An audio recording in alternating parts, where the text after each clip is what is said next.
Today is Monday, October 28th. This is the video recording for all class sessions that you should be watching. What I want to do today is a few things. First, I want to pick up with homework 9 and your valuation that you did of Nike. Let me go ahead and share my screen here.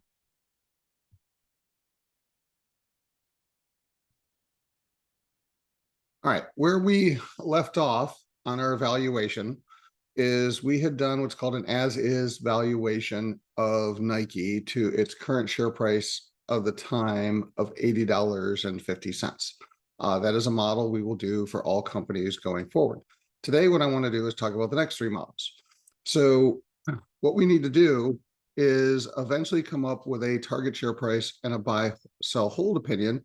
But before we do, we need to think about two scenarios, which we are going to call the bull and the bear. And the idea is a 12-month share price target represents just that, what we think the company will trade at, excuse me, within the next 12 months, right? But what we also need to think about is in the next 12 months, realistically, how high could the company go? And realistically, how low could the company go? And that will create two additional models called the bull and the bear. And our target is going to be somewhere in between. Now, our target's eventually going to be our opinion of what we think the company is going to do. But before we get there, we have to create the as is, the price of today, explain that, then the bull and the bear, and then we will create our target. So in order to do that, ideally, you would have done an EIC on Nike, just to better understand the context of what is going on. But at a minimum, one of the things we could look at in Bloomberg is the BICO. So let me jump here to Bloomberg. And if I look through the BICO of Nike, one of the things that I'll see is that they're struggling with sales. And two issues, as you kind of scroll through this, are jumping out at you.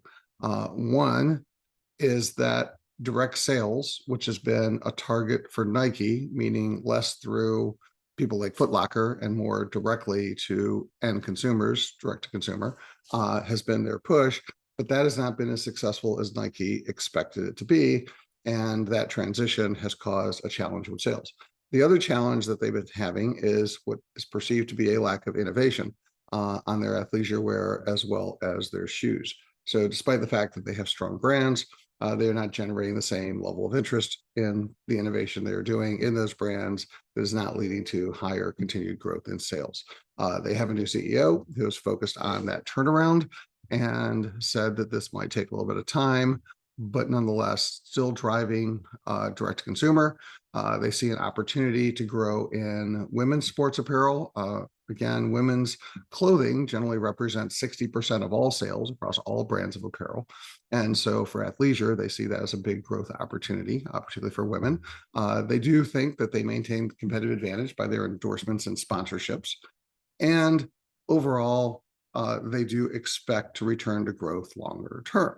So that plays into our bull and our bear conversation. So what I'm going to do is I'm going to start with our as-is file, save as, and I'm going to call this my Nike bull. Okay. So now I'm going to put on my optimistic lens and say, okay, I understand the context of the company. What could happen over time reasonably that would have a big impact in their share price over the next 5 years? Well, one is a return to growth. So we can see here that what we had in our as-is valuation, that Nike was going to see their sales fall 7% and then grow mid-single digits over time. Well, what if the turnaround starts to take hold and instead of in 2025 shrinking 7%, they only shrink 5%? And what if their focus on women as well as affordable shoes and athleisure, as well as the return to growth happens a little bit faster, and their growth rate in the next couple of years, instead of 4.5%, gets closer to their more traditional high single-digit growth rates, and they end up growing 6%, and then 7%, and then leave that at 7, but this stays 6 over time. And the other key is there's a focus on a return to margin, and we see that Nike, which in 2021 had peaked at 17% as an EBITDA margin, right now is going to eventually grow to 15.7. What if they get that a little bit higher? What if they get closer to 16.5? Not where they were at their peak, but they start to see better margins over time, for reasons that, as I said, their sales mix goes direct to consumer. That's a higher margin business when you cut out the middleman. And as I said, they have generally a strong brand, and people will take notice of that. And so the margins will grow over time. I think in an optimistic scenario, I'm also not going to change the tax rate, regardless of who wins the next election. And as a result, I see that the share price is now 89.54. The other assumption that's going to be really critical is the perpetuity period, right? I see a pretty high ROIC in perpetuity. I'm not going to change that. Right now, we see that Nike's long-term growth rate is around 3.2%. Well, let's say that they really are, continued strong brand, continue to maintain their competitive advantage. They continue to shift their business more to direct to consumer. They continue to get growth in women's and other athleisure markets. So that growth rate actually goes higher long term. So instead of 3.2%, I think it might be as high as 4%, right? And remember, that's compound per year long term. Well, now I'm starting to see a share price that can go as high as 99.89 a share. Okay. And again, this is more of my optimistic model for Nike, not changing the balance sheet, not changing anything else. Now, you'll notice that I am articulating every assumption I'm making and why I am making that. Starting with this assignment, you're going to have to start writing 500-word minimum papers, explaining as you go through all the four models why you're using the major assumptions that you're using and why you're changing them and the business context for what you're changing of those assumptions. That's what's going to go into your write-ups, right? So as I do my bull, right, which is not too crazy optimistic. Matter of fact, if I look at the real world, again, I'll go back to Bloomberg here, ANR. You can see that some analysts actually have target share prices for Nike even higher. Guggenheim 110, Bernstein 109. A lot of people are in the 70s and 80s, but I have somebody as high as like 120. So, even in sort of that's their targets, by the way.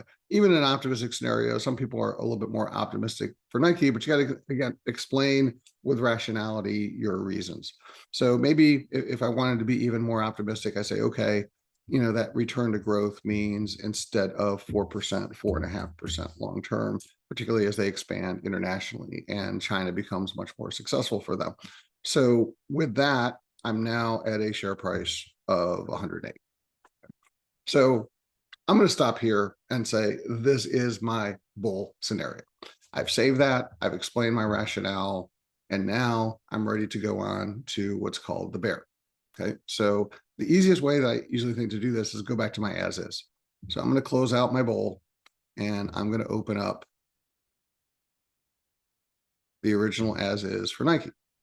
And again, I'm now going to save this was from your last homework assignment. And so the as is, I am going to call this my bear. All right. So the point of the bear is the opposite of the bull, meaning reasonably things don't go as well for Nike. And in the next 12 months, how low could their share price go? And what could potentially go wrong? Right. And to some degree, it's the opposite side of the coin, which is they don't have success with direct to consumer. They don't have success in expanding their athleisure brand into the women's market. They don't have success in China and some of the international markets. They don't have success at returning to innovation, and that the competition continues to erode into them. And companies like Hoka in the shoe business, or even Adidas and Puma and others in the athleisure market, and Lululemon, for example, start making it harder and harder for Nike to grow over time. So the revenue growth rate's a little bit more dampened. I'm not going to change the next year, which is expected to be pretty negative. But in the out years, instead of 5.8%, maybe it's 5%. Instead of 7.6, it's closer to 6. And even in the long term, instead of 5, it goes closer to 4. Okay? And let's say that their margins don't improve as much. They don't get that direct consumer market. They have to continue to rely on the sales channel. They don't get the premium pricing that they've gotten because of the competition.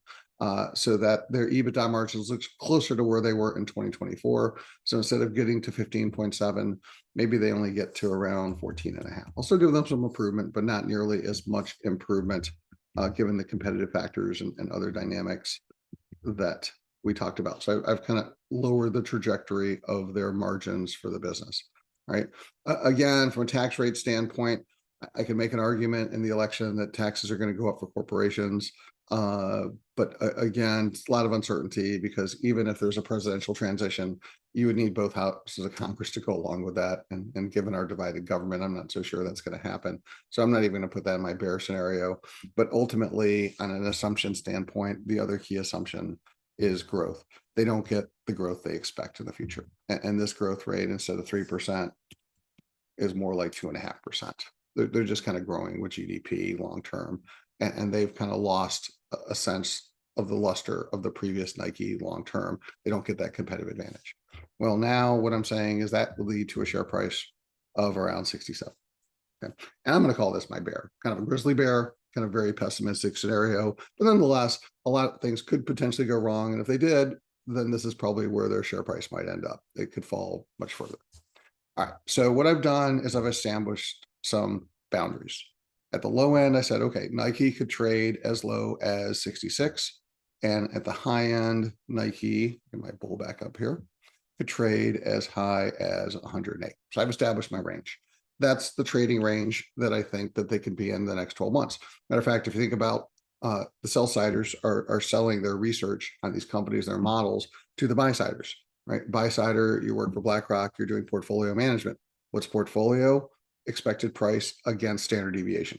So in a way, what you're doing is you're helping understand the standard deviation of a company to a portfolio manager by giving them these bull and bear scenarios. By the way, they don't have to be symmetrical, right? You can have more upside than downside. You can have more downside than upside. But that's essentially what we're trying to do here. We're trying to explain what is the upside downside of a company like Nike realistically over the next 12 months and why. And again, we've articulated in our 500-word paper all the assumptions we made and why we have made those assumptions. And again, ideally, we've done an EIC, but at a minimum, we could do the BICO. We could also read the BRC, read a few analyst reports, because they're trying to do the exact same thing that we are. All right, once we've done this, we're ready for model number 4. The fourth model is called the target, okay? Where do we think that Nike is going to end up? What's our opinion, right? And the general idea is the target needs to end up between the bull and the bear, because it wouldn't make sense to have a target outside the bull and the bear. Or don't do that. You get very bad credit on your papers. So what is our final opinion on Nike? And so again, what I'm going to do is I'm going to go back to my as is as my starting point. You could use one of the other two models for your target as well, but I'll go back to my as is and I will file save as target. This is the 4th Excel file that I'll be turning in for my assignment. Target. All right. So essentially, a lot of the same things are going to come up. But the idea is my perspective on Nike is they're a great company, they're a great brand, and they got really, really good people. And I think we'll essentially return to the position of growth that they had been on a trajectory long term. There's growth in the athleisure market, there's growth in the shoe market, there's growth internationally, and I think Nike will continue to do well in that marketplace. So I actually think that the growth rate is going to be at least this high, if not slightly higher. Again, maybe they won't turn it around this year, but 5% going to in the long term closer to 6%. And I do think that their EBITDA margins will continue to expand, maybe to 16% over time. And I do think that long-term, the G will go higher, closer to 4%. That Nike does have a lot of runway in front of it, and they will take advantage of that runway for growth and margin expansion. Well, that puts me at a share price of today, I'm saying potentially in the next 12 months, they could be worth 92, 91. So round off and say 93, right? So today they're trading $80.50 at the time of valuation. I think in the next 12 months, they could trade as high as 93. That is my target valuation. Save this file, put that in my assumptions in my write-up for the valuation. The final step is what's called the buy, sell, hold opinion. Basically, where they come is you compare your target share price against the current share price.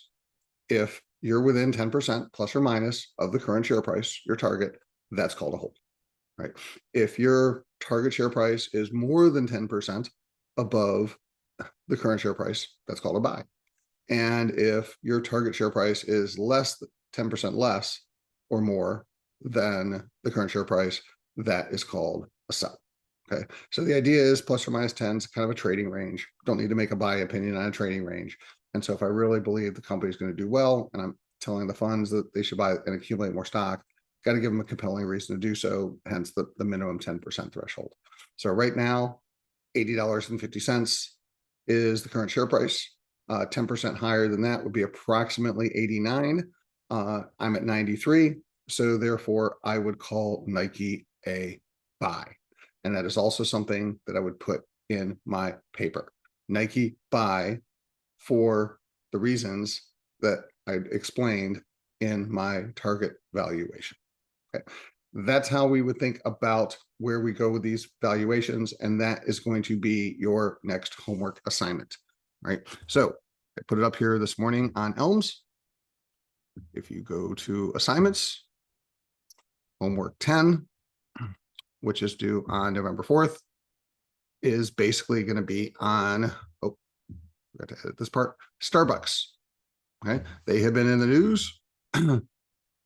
Also have a new CEO, also having challenges, which you'll be talking about in your paper. And you will do a full valuation on Starbucks. You will do an as is. You will do a bull. You will do a bear. You will do a target for Excel models. You will write the 500-word paper explaining this. And you will use your screenshots, which will take 5 screenshots, DES, WAC, EEO, EEO2, and guidance. And you will submit that. If for some reason the guidance doesn't have the tax rate, then you will use the JP Morgan analyst report to get the tax rate. Okay. So essentially, we're going to reuse the model. You're going to do it individually by next Monday on Starbucks. So I want to talk for a couple minutes on how we reuse the model. Okay. All right. So I'm going to start for the reusable model. Again, I'll go back to my Nike here that we built in class. Save this. And I'm going to go back to my as is.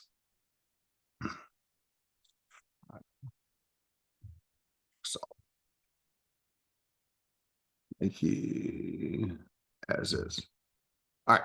So what we're going to do is we're going to reuse the model by taking the as is for Nike. And I'm going to start by saving this as the model for, you're going to do Starbucks, but I'm going to do Costco, just as a working example here.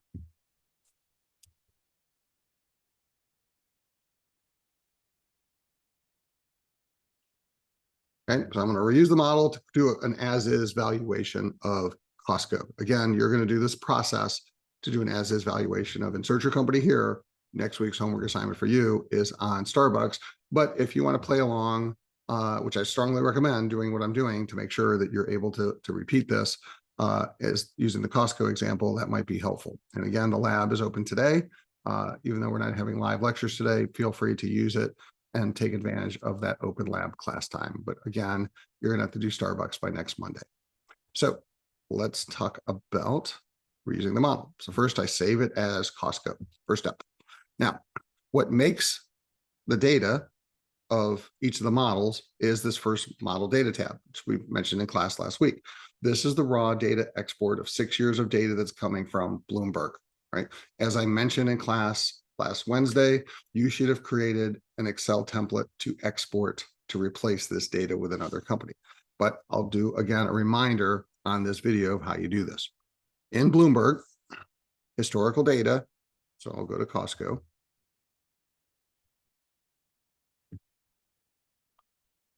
is under FA, financial analysis. And what we're going to do is we are going to go to custom. Now, our model needs 6 years, and we're going to create a custom. Our model needs 6 years of historical data. Okay, so make sure for periods, yours should say 6. Might say 10 by default if you didn't change it. So again, settings, number of periods, 6. When you put it here, when you update it, it will default to 6 always. That's what our model needs. Then on the data, second tab over, make sure none of these 4 boxes are checked, because when we export the data, we just want the 6 columns. This will, if any of these are checks, it'll add extra columns and it'll break the model because it'll give more than 6 columns worth of data when you try to put it in. So make sure none of these are checked and then hit update.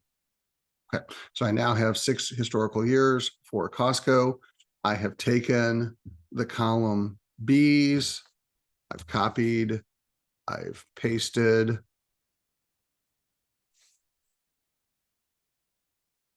to Bloomberg, which says enter field, selected, hovered, check my sales Excel field ID, make sure that the friendly name gives me the right database field, and repeated that process. Once I have done all that, which we talked about last class, so check that video, you will have a template which you saved. Mine is called model, with all of the fields in this exact order on the model data template. So all those are now on here. All right, so what is my next step? My next step is to export this data.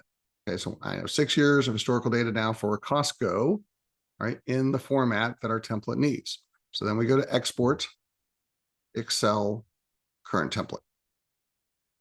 When you do that, Bloomberg will export your data into Excel. Now remember, you're actually using a terminal that essentially is on one in the lab. All right, so when you leave the lab, this is going to cause a problem. And what I mean by that is when you're no longer tied to Bloomberg, if you actually look at the data that you've exported now, 6 years of data on Costco, and you click on any one of these cells, you'll notice those aren't numbers. Those are actually database lookups. And this is actually a nice feature of Bloomberg, which means anytime I open up this file, it's going to go to Bloomberg and say, give me the latest 6 years worth of data, and download it immediately. Well, the second you leave the lab and you don't have a Bloomberg terminal near you, it's going to error out. Like if I tried to open this file in Excel without Bloomberg, it would error out, and that's going to be a problem. So the first step, once you've exported all this data, is to select this whole sheet that you've exported, copy the sheet, and paste special values, the entire sheet. What that's going to do is that's going to turn all of those formulas, you can see right here, into numbers. Okay, that's a very important process when you export the data. So take your model template, export it to Excel, then select the whole sheet, copy it, paste special values. Step 1. Step 2, see these little long hyphens? Excel doesn't like them. And even what these mean is that it's either a 0 or a missing data field, which Bloomberg assumes is a 0, but for whatever reason, not only all the time do they show zeros, sometimes they just show these long hyphen dashes. That means it's basically a 0. So what we have to do, unfortunately, haven't found a way around this in Bloomberg, is we have to get rid of these because Excel's not going to like these in formulas. So take one of these and copy it.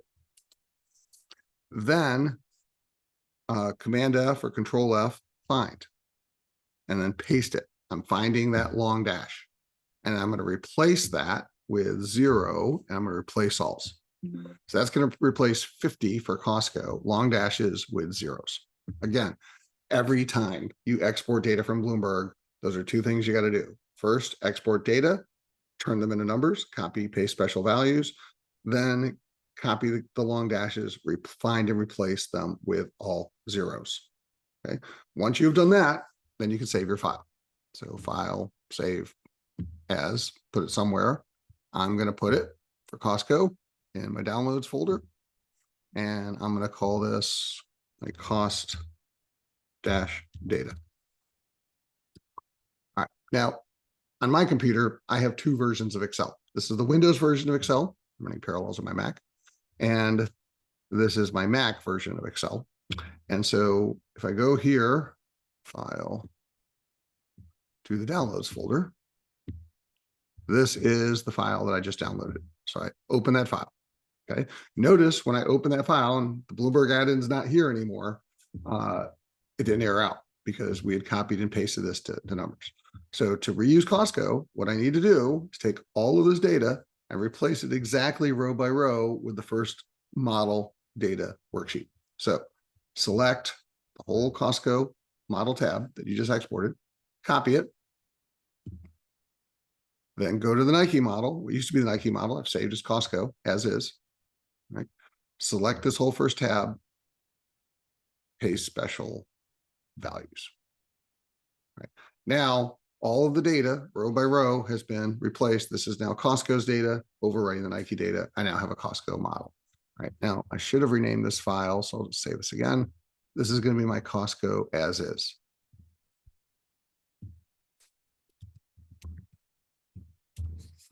So how do I make this an as is?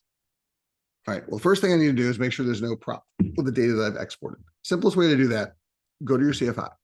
Make sure down here at the bottom that the CFI balances and there's no errors in the CFI. If it does, then you probably have a good export.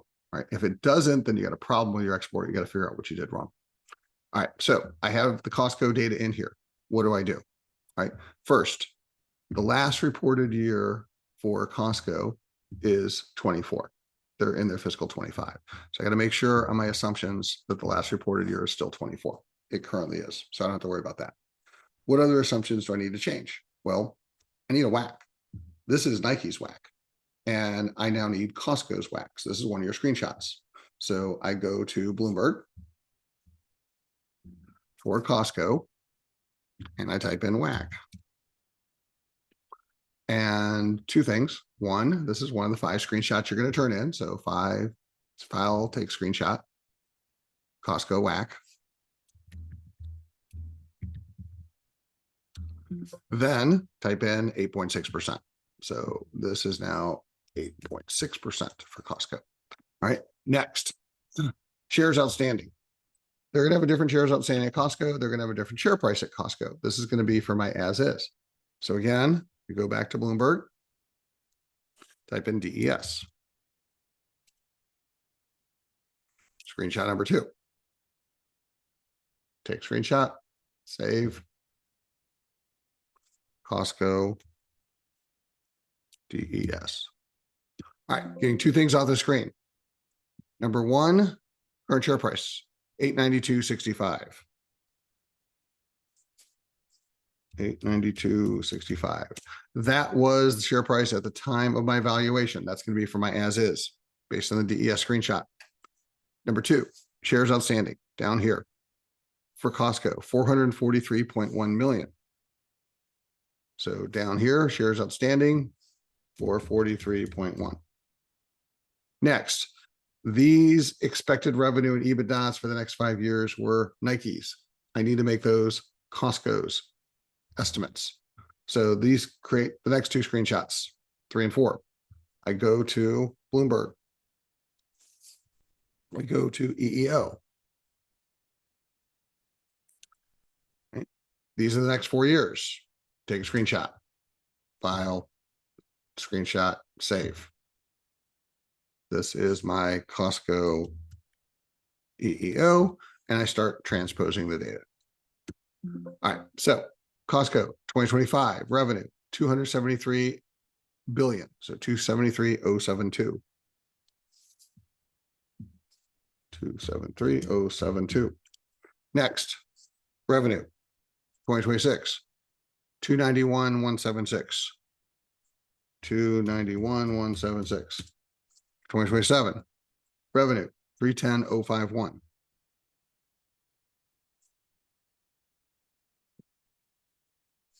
310,051. 2028 revenue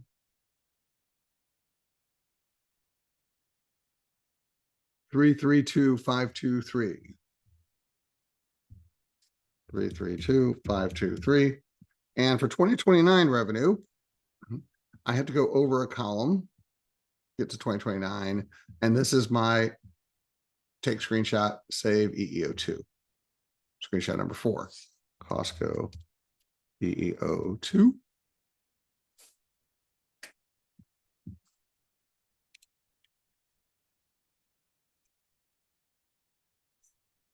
Again, I don't know what jumped out of that folder. Save that. 354,950. 354,950. All right. While I'm here, I'm going to type in my 2029 EBITDA, which is 18,592. 592. Okay. And then if I go back a column, type in the other 4 years. So 2025 EBITDA 12,763. 12,763. 2026 13,736.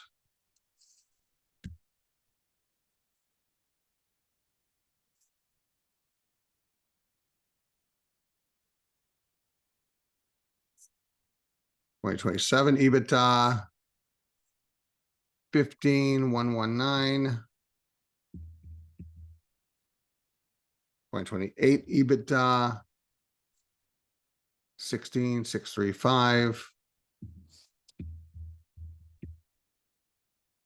And then the 18,592 I put there. So Costco's EBITDA around 4.7, expected to grow to 5.2% by 2029. Okay, so now I go over to my ratios. All right, remember, these were Nike's ratios if I had changed them. We didn't change the balance sheet, so those are reasonable, but we did change tax rate. So that 18.4% was Nike's tax rate. I need Costco's tax rate. Okay, so again, I start with GUID.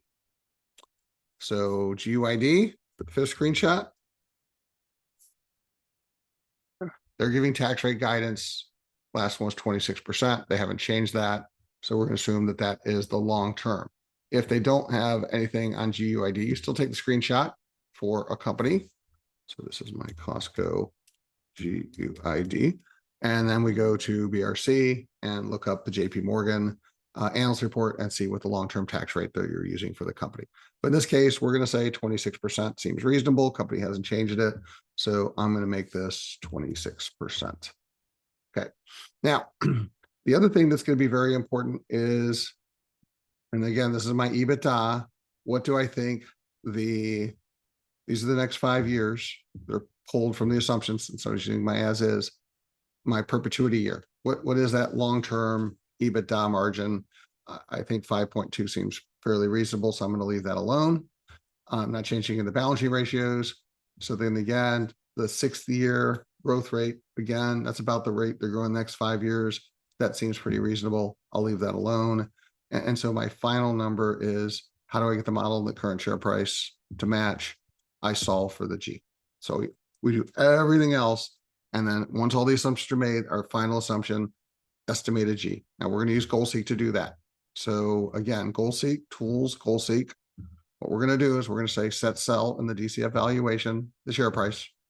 So that is D30 to the share price target that I'm looking to in the as is 892.65.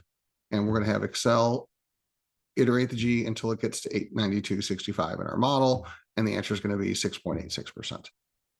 So basically, somewhere around 7% G is what the market's using today for Costco to justify these margins and ROICs and growth rates, a $893 share price. This would be my as is. I would save this from here. And I kind of, now I'm writing my 500-word paper. I've explained some of the things I just did. Then I move on to my bull, my bear, and my target off this file, saving the other 3, talking about why I changed what assumptions I did in each to come up with my buy, sell, hold opinion for target based on that target share price for the next 12 months, right? That is your next homework assignment. I've showed you the process for using the model with Costco. You are going to do this with Starbucks. All right, you have a week to do it. Remember, TAs have office hours later this week, and you have time in class today to work on this. I practice with Costco. See if you can match what's in the video And while you're doing that, get all your data and screenshots for your next assignment, which again is going to be on Starbucks. Remember, you probably want to read the BICO. You probably want to read the BRC. You can use any of the other industry reports. You can use IBIS World. But the point is you have some context for why you're changing the numbers. So when you're going through your target, your bull, and your bear, make sure you're giving real world context for why you're making the changes that you're making. And we'll continue to practice this over time. That is your next homework assignment. That is due 1 week from today. Final thing I want to talk about today is the midterm exam. Your midterm exam will be on Wednesday. You will take it during the class time that you were registered for. So if you're in the 11 a.m. section, you'll take the exam between 11 and 12:30. If you're in the 12:30 section, that's the one you're registered for, you'll take it between 12:30 and 2 o'clock, etc. Right? The only exception is if you have an ADS accommodation. If you have an ADS accommodation, the exam will be available to you all day on Wednesday, and you just have to take it anytime during those hours that meet your accommodation. Some people have more than class times. They have some flexibility on when they take it, but you still have to take it sometime on Wednesday, right? So again, anybody registered that doesn't have an ADS accommodation, you will take the midterm exam during the class time. The exam will open up at the beginning of your class time, and it will close, and you must submit by the end of your class time. So again, if you're in the 11 o'clock section, the exam opens at 11 and closes at 12:30. If you don't submit by 12:30, you will get a 0. If you have a technical problem, make sure that you email immediately. Minutes matter on timestamps. Okay. So with that in mind, where is the exam? You will take the exam on Elms. Okay. It is here under the assignments, and it will be listed as the midterm exam. So this midterm exam, again, will open up for you based on the timing of when your section is. So again, the 11 a.m. section, the exam opens at 11. The 2 p.m. section, the exam opens at 2 and closes 90 minutes later. You must submit during that time. You're taking it on Elms, which means you're taking it online. You don't have to take it in the classroom. You can take it anywhere you get an internet connection. So if you want to take it in your dorm room, on your couch, feel free, right? But it's an individual exam subject to the honor code. Can't work collaboratively, can't work on teams. The exam will be a 10-question multiple choice exam, testing you 1 point per question on theory from the first half of the semester. Again, it's open book, open notes, open computer. Can't use previous semesters or course here or anything like that. But nonetheless, you can use the book. You can use your lecture notes and any notes that you've taken in class. Now, how would I prepare for the exam? I would just review things. And I'm generally not going to ask you questions about things that we haven't talked about in class, but anything in the book, anything in the lecture notes is fair game. So I'll give you an example of what type of a question might show up in the exam. Might be something like this. What is the difference between no plat and net income? Okay.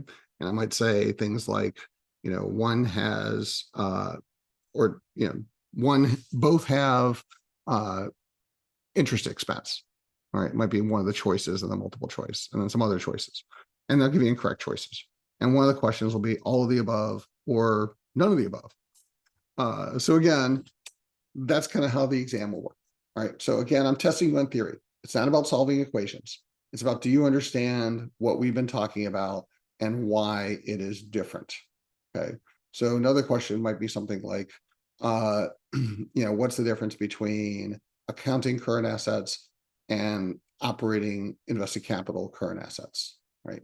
And so, for example, what items might show up in the accounting current assets that don't show up in working capital, right?